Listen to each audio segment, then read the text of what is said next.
सोमावसारदों जेला सोरबा जेल जानांगोन सोरबा जिउ होनांगोन जों मिथिखानानै थांनाय बेवहाय जों दुखु खालामा दुखुआ बेयावसो जुदि बर' हारिया सिलिंखार जालाङो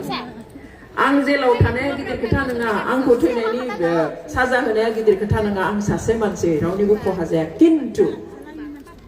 दिनै बर' हारिया जुदि सिलिंखार जालाङो बर'नि जि मोननाय थाखानाय बेफोर जुदि सिख'जाफिनजोबो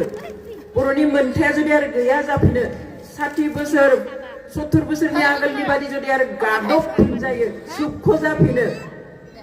बेखौ हले जों सैज' खालामनाय बेनि थाखायसो जोंनि गाबनाया बेखौ बुङो जोंनि साजानि थाखाय जों गाबाना बेथ'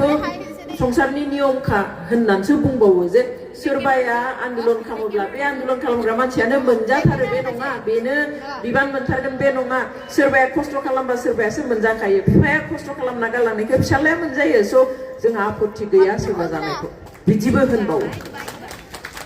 जेब्ला जों गोसोखौ दुखु मोनो जेथिंबो खोमसि खोमसि नुयो रायज्लायनो गोसो जाया अब्ला जों जेलाव थाङो आंथ' आदानियाव आं सप्तायाव खनसे एभ्रि उइक आं थांखायो ओरैनोबो आं मालाबा थाङो ओमफ्राय आदाजों जेब्ला जिरायनानै घन्टासे सावरायो बिनि उनाव गोसोआ गोख्रों जाफिननानै फैयो बोलो मोननानै फैयो spirit for serving spirit of serving their own community own people गावनि मानसिखौ सेवा खालामनायनि बियो आखुथाय दहाय